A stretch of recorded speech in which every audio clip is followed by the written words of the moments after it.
start, Deanie, can you tell me what sort of infrastructure you've put in place at Kraft to basically collect all this data? Yeah, as my friend Bob Rubczynski tells me, who you'll see later today, big data is just that. It's a lot of data. And as marketers, we've managed big data for years and years and years and years. We've called it a lot of other things, but today there's an enormous amount of data. As we step back and we look at the assets of the company, what we realized was for about 20 years, we've been putting out content around recipes that levered the brands in our portfolio in a way that met consumers' needs. The Kraft portfolio meets every consumer's need state, day part, across all entertaining, all festivals. Like, we feed America's families all the time. So we put together content, we put out stuff to have consumers use those products, and that was a good thing. And we stepped back last year and we said, wait a second, that's a really interesting output that we have, but the really interesting thing is 20 years of data collected, consumers saying, Kraft, help me out.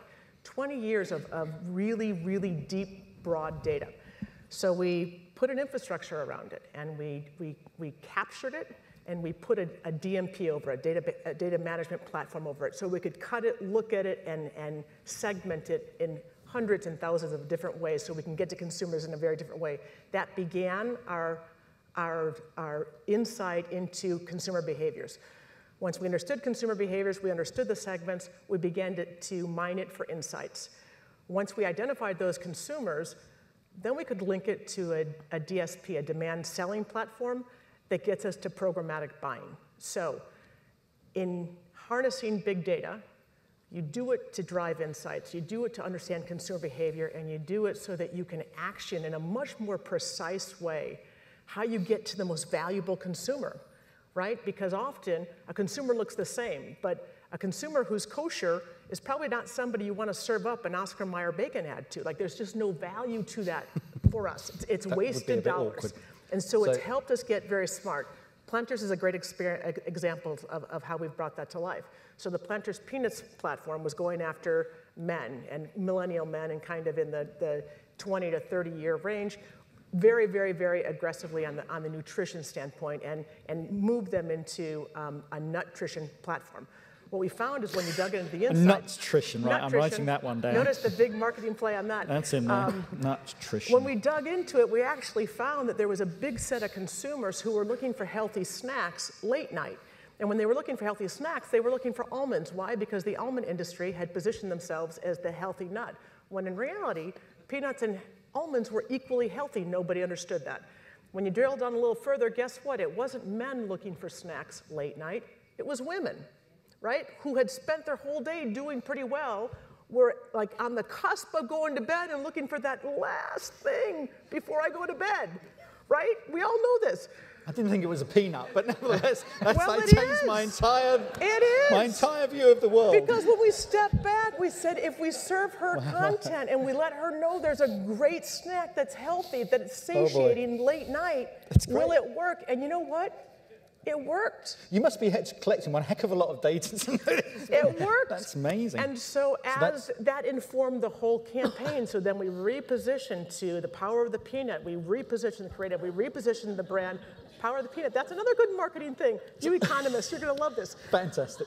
But the point is, you're on a peanut roll. In a year, top line, it grew top line, it grew bottom line, it grew market share, it grew household penetration. We doubled the spend and still returned on our investment higher than we did the year before. And so this works, but you've got to be able to harness it. Great. My two loves in my life, peanuts and gambling. Let's, usually I eat peanuts after I've lost a ton of money at your table. So can you tell us, Tariq, you have this amazing total rewards setup. How does your infrastructure work? What's your thinking around collecting data? So our infrastructure was really built up over a 10, 15-year period, right? And it really has been something that has evolved as opposed to there being a master plan in advance that said, here's what we want to do for the next 10 years. Total rewards is a linchpin of that, because with total rewards on the gaming floor, we can capture about 80 to 85% of all activity that happens on the gaming floor. Can you just lay out what it is exactly? It's basically our loyalty program. So this is the card you use, if you come into one of our casinos and you have your total rewards card, we'll send you offers based on your play. You come into the casino, you can swipe your card, you can get discounts at our restaurants, you can get free hotel rooms. It's if you think of a hospitality loyalty program, it is that, but we've invested in it so much as a data collection platform so that we can actually take the data that the customers are willing to offer us. And I actually have this strange situation of, if I don't actually use the data, I have customers complain to me. So all the folks who are actually out there talking about privacy, I've got almost the opposite so problem. Exactly right? How much are you collecting? We are collecting vast amounts of data. It's probably the easiest ways of saying it. So from cameras, exactly, right? So we have the benefit of having this real estate. And we really think about the business as a real estate and a traffic business as much as anything else, because it's not just the casinos. It is the restaurants, it's the nightclubs, it's the entertainment, it's the hotels, and what have you. So historically, it has been, you come in, you use your total rewards card, we capture that, and then we capture what you do, how often you pull the slot machine, how much you bet, all of those sorts of pieces of information, right? And it all goes into a database, and frankly, in the past, we haven't been able to use it, right? There's been a technological restriction, essentially, or a bottleneck in how much of this data that we could use. So we have vast pots of data, whether it's restaurant data, gambling data, hotel data, et cetera, sitting in these databases. And we've only really, in the last 2 years since we've deployed the sort of buzzword soup of the Hadoops and the this and the that we've been able to really get at this data, right? And the stat that I love is we deployed a new segmentation scheme that's really a behavioral segmentation scheme driven off of all of this data. In the old legacy environment that we had, we tried it. It actually took 14 days for the math to run. 14 days? 4 days for the math to run. Right. In the new system we put in place, 4 hours. Wow. Right? So if you think about what you can do now when you've got 4 hours as opposed to 14 days, it changes the entire universe for us. And just give us one very concrete example, then I want to come back to nutrition. One concrete example of how I go to the table in the evening, I lose my usual $400 when I only meant to lose $150. What does this wonderful program do for me?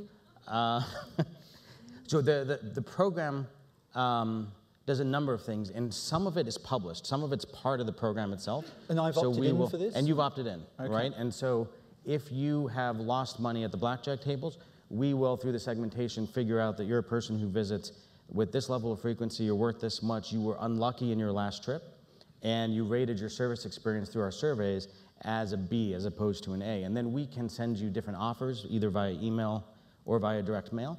But more importantly, and this to us is part of what I think a lot of people are missing when we talk about big data, is we can then action it on a human level, right? So you walk into our properties, and you swipe your card at a table or something. I can have a host. We have 1,000 hosts who actually then get a ping. One of them will get a ping on their BlackBerry or their iPhone saying, Martin is now at table 22. This is what happened to him last time. Here's the budget you can use to make it good. And we actually don't dictate what we do to make it good. We actually have a person come up and say, Martin, how you doing today? How's your luck holding, et cetera? Can I buy you a steak, right? If that's what he thinks you want. Or if you say, no, I'm a vegan, we capture that, and then we offer you something else. That's amazing. That's an amazing level of granularity. Deanie, do you have... No, I just wanted to build off one thing that Tariq said, because I think this is an important piece. We're all driving towards the Holy Grail, and the Holy Grail really does get us to a point where you can get to real-time marketing decisioning, right? So historically, what we do in CPG is you run all your programs, you run something called a marketing mix analysis. It happens at the end of the year. It's a year in review as to tells you how your programs are doing. And by the time you're already into the next year, you're getting feedback on what happened last year and you're course correcting as you go along. The Holy Grail for a marketer is, can I get to a program where I fully understand my data is based on real consumers, real behaviors, and real insights, and I can read that and I can segment to that? Can I understand real time how my programs are working? And can I real time, and you're saying 14 days to 4 hours, can I go from a year to a month to 2 weeks and make trade-off decisions? Because if I can do that, then real time I can change how I influence my consumers. I can see what's working, what's not, and I can make those changes. When you think about that, the impact that's going to have to the entire industry of marketing, all the way from the consumer to the sales force to manufacturing, into creative agencies, media agencies. The whole media community is profound, and that's what we're looking at. And so that is ultimately what this is all leading to. As we build further on, the benefit of that, we've got another example of where we took and we built on the history of the Lunchables franchise. And Lunchables has been on a really nice trajectory of business improvements over the last 5 years, continuously top line, bottom line growing. But Lunchables last year made a decision they wanted to age up some of their offers, and they knew they couldn't do that in their traditional form. And so they, again, harnessed the data, understood the consumer, understood the insights, and tied in with an MTV celebrity, a gentleman named Rob Dyrdek, who's a skateboarder, TV reality personality. You see him, you think he's 19 years old, he's actually 34, and tied into him with sponsored content, and he's the one who brought the uploaded concept to the new consumer for Lunchables. Well, it blew the doors off of that business. I mean, really turned that business from a $30 million business to a $100 million business in the first year.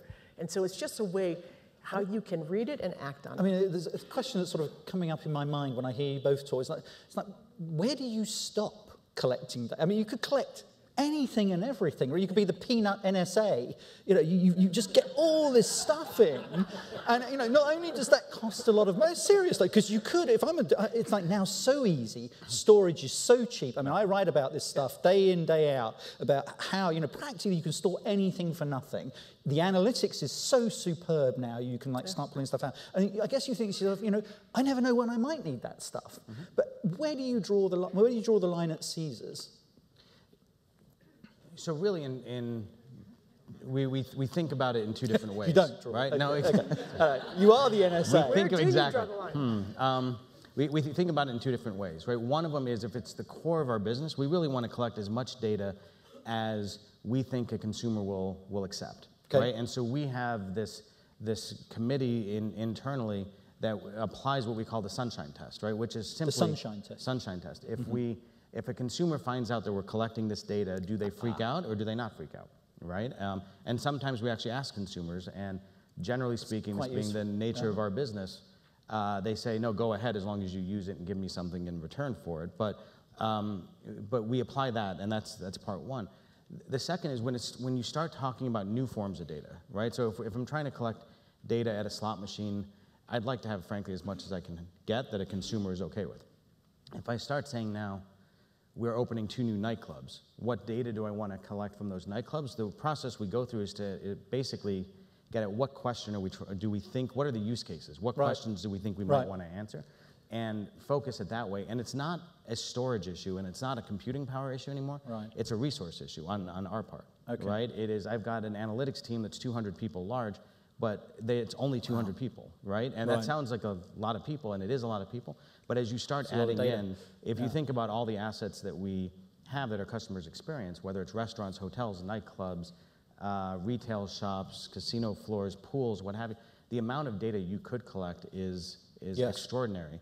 And I don't even have at the moment the number of people and the resources to do that. So we start with the question and then say, what are we going to do with it? Got it. Deanie, how do you? Yeah, no, I think the same's for us. There comes a point where you don't want to cross the line to the yuck factor, right?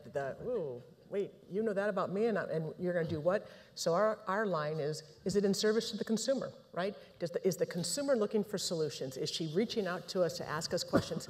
Is there a way for us to better deliver our products in a more relevant way to them? Right. And I think it's a very fine line, because a lot of us, and especially millennials, are saying, I am fine giving my data over, because you know what? You make my life easier. You make my choices more limited. I know I can move fast by giving you something like data. And I think there could come a time where companies are going to cross the line. We obviously know some examples, and you saw some today where they have. But I think when it's in service to the consumer and it's helping them solve a problem. I think our position has always been it's the sunshine test. It's to be transparent. What are you collecting? How is it being collected, and what's it going to be used for? And don't use it for something else that you didn't say you were going to collect it for. So I think there's sort of various areas there. Tell me a little bit about analytics and how you visualize. I mean, what do you use to you've got all this data? Do you have like a dashboard, each of you, that you look at, and what's on it, if you do? So we have a dashboard. We use a Cognos platform at the moment, and we're migrating to a couple of additional ones as well. And that is really the on-demand platform. That is a platform for any of our analysts, but also all of our marketers and other decision makers to really get the first level view of the data and then to be able to double click into it. And then we have this analytics team that I talked about. A large part of what they do is actually look for they look proactively for messages in the data. Got it. Right? And it really is built on this question of having a hypothesis, and then they go into the data and test the hypothesis. Right? I see. And then they'll produce reports and what have you. And similar with us, when you're looking at structured data, it is dashboard driven. Right. When we're looking at unstructured data, we've moved that to 2 big viewing rooms we call the looking glass, and they are a multi-screen room that looks at real-time unstructured data from a blogging standpoint, a trending standpoint, global news, and any of those screens we can drill down and better understand our consumers with. And so for me, the unstructured side of the data equation gives you a real-time view of what's on consumers' minds. The structured side gives you quantitative and definitive insight and behaviors that you can start drilling down and better understanding. Fabulous. Thank you. It's Deanie through the looking glass, and it's like Alice in Wonderland, isn't it? Sort of it's amazing. I'd like to take some questions from the floor, please, for Tariq and Deanie. This is big. Yes, one up the front here. Let's try to take one up the front here if we can, first of all, and then we'll go to the person at the back. You'll need to come probably around the front. Oh, yes, step through. Meet you halfway. That's good. So how often are you updating your dashboards? I would think that as you get more insights in the unstructured, you're realizing that your KPIs or whatever that's making up your dashboards would change. So you have to have like a feedback loop, but that could drive you crazy. Then the dashboards lose their value. So how do you manage that? Who wants to go first? So if you ask my analytics team, they want to update the dashboard basically every day with whatever new insight and that they think is useful there. And we've actually had to put a bit of a moratorium on it, right? Because it was driving everybody crazy. You didn't know what page to look at I hope they're not watching this, but what page to look at when you wanted a question answered. So now we basically are updating every 2-3 months, and it all kind of goes through either my chief analytics officer or myself. There's no process to make a change without it getting some sort of senior level approval. And our objective on our real-time decisioning metrics is on a monthly basis. That's still out in front of us. Our unstructured data is literally available 24 hours a day. And my marketing team would tell you they can get absolutely lost in that. You dive into that room and you come out days later, smelly and unshaven, and it's gross because you just start learning so much about your consumer. It used to be, data's not new. We used to always go get it. You can get lots of it today without the big data mantra. But it used to be harder to get to. Now you can get to it much more easily. Now you've got to almost pull yourself back to what are you looking for definitively? When do you know when you find it, and when do you know when you take action? That's, I think, the bigger challenge. Great question. Thank you very much. There was one at the back here. We'll take that one first, and then there's one at the front afterwards. Yeah. Very interesting to hear about the, I think you called it the looking glass, looking at the blogs and the news feeds. Are you doing any kind of mining of that data, or are you just relying on people eyeballing it and reporting on it? No, we're also mining it. So we've got a number of different data inputs into the organization today. We are mining that data. On the unstructured data, there comes a point where you can't mine it. It is more informative. It's unstructured for a reason. You can't get your hands on it. So it informs more, and then our DMP is the place that we'll cut and look at it more behaviorally. Okay, there was a question at the front here. Yes. Hi, yeah, I'm Leah Wertheimer from the Vanguard Group in Philadelphia. I'm just hoping that you guys could maybe speak to how you treat influencers versus big spenders, or if you treat them distinctly at all. So do you distinguish between the whale and me, is the question? It's a slightly different question, actually. Oh, is it? Okay, I thought it was that one. A whale is a much more higher value customer, right? Are you implying something? From you did the distinction. Yeah. But what we've been trying to do, and honestly it is still at the early days for us, is is value someone based on their influence, not just on how much money they spend with us, right? And that is extremely important for us in a essentially service-oriented environment. So if we want to treat all customers great, but if you happen to have a problem, you really hope it's not with someone who's got 1 million Twitter followers, right? You know, and you hope it's someone who doesn't have an account, right? And so we've been struggling with how do you actually do that, to be honest, right? We've looked at using cloud scores, and we've had mixed success just from an operational standpoint of saying, what do you actually do? It's not so much about figuring out who's influential, it's about figuring out how you engage them. The part that we've done, I think, quite well is the more proactive piece. So on this, when we open a new restaurants, we'll have Yelp Elite events and things like that, where we bring in elite social media folks from either Facebook or Yelp, but the people who are actually creating the reviews, and try and seed the community in that way. So we do that. The reactive part's the hard part for us. Yeah, and for us, it is also both.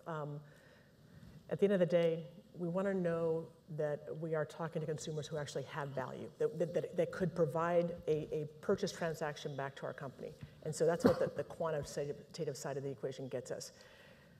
It's the first time in our history that we can actually see the influencers and see how they influence and the number of people that influence them and on and on. And so for the first time, we can see unstructured data, the value of the influencer. So we are, for the first time, taking advantage of that now. We still are going after the consumer we know that we can win with, but you cannot ignore the influencers that have sprouted up in this new world of technology. It's a great question. Thank you very much. With time for one more. Just take one more. I thought there was a hand. Yes, there was a hand at the back. I thought I saw. Squeeze that in. We sell milk. Great. Not peanuts, milk. The question is, we don't collect a lot of data. Yep. In fact, very little at all. So there's two parts of the question. Where do you think we should start? And is it can we do it in baby steps, or do you have to go big? Do you have to really make a commitment? You don't have to start at the cow, I hope. No, you don't. It's a really good question, and I've been in this role. I've been with Kraft for 22 years. I've been in this role for just a year. And I've been out in a lot of conferences like this trying to hear what's going on, because nobody has the answer today. Nobody in no industry has got the answer for how you crack this. And what I've been shocked by is how many companies are paralyzed by not knowing how to get in, so they don't get in. You have to get in. You will not survive in this environment if you do not take steps towards harnessing the data. Now, you can get in if you don't have a lot of first-party data coming through your infrastructure. You can get in through third-party data, and you can take steps that way. But I would begin to talk to your media agencies and your information agencies about how do you begin to harness that, and how can you organize and action programmatically against buying against your media against it. You have to get in. Yeah, and I would just add one thing to this is we looked at moving to this more big data environment from a platform standpoint. We consciously made the decision to actually go small, right, and not go big, because we needed to learn and we needed to get buy-in from people who are used to doing things a certain way. So we're very big believers in start small and grow fast. Test and learn your way in, but Exactly. You've got to start testing and learning. Lovely. I think that's a great jump in, not the milk, but the data. Thank you so much. Please thank my panelists. A superb job. Actually, I did you first. You were wonderful. Great job. Thank you.